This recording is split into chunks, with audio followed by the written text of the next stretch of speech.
တခါကခရီးသည်တယောက်ဟာမိမိရဲ့နွားကြီးကိုမောင်းနှင်ပြီးခရီးသွားနေပါတယ်။ခရီးသည်အိပ်ပျော်သွားတဲ့အချိန်မှာခိုးသားတယောက်ကနွားကြီးကိုခိုးယူမောင်းနှင်သွားပါတော့တယ်။နွားပိုင်ရှင်နိုးလာပြီးလိုက်ဖမ်းတဲ့အခါခိုးသားကဒါငါ့နွားလို့ညင်းဆိုပြီးရန်ဖြစ်ကြပါတယ်။သူတို့နှစ်ဦးဟာအငင်းပွားရင်းနဲ့ပညာရှိမဟောဒရာသုခမိန်ထံကိုရောက်ရှိသွားကြပါတယ်။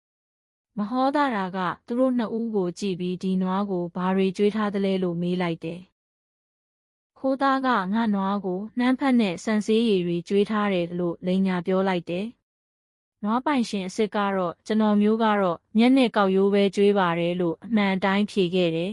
။မဟောဒရာဟာအမှန်ကိုသိဖို့အတွက်နွားကိုဆေးကြွေးပြီးအံ့အောင်လုပ်လိုက်ပါတယ်။နွားကအန်ချလိုက်တဲ့အခါမှာတော့နှမ်းဖက်တွေမပါဘဲမျက်နဲ့ကောက်ရိုးတွေပဲထွက်လာပါတော့တယ်။ခိုးသားဟာလိန်ညာပြောဆိုကြောင်းသက်သေပြနိုင်ခဲ့ပြီးအပြစ်ကိုဝန်ခံသွားရပါတယ်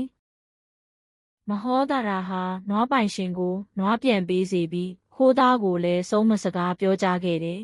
။ဘေးကကြည့်နေတဲ့လူအပေါင်းဟာမဟောဒရာရဲ့ထက်မြက်တဲ့ဉာဏ်ပညာကိုအံ့ဩချီးကျူးကြပါတော့တယ်။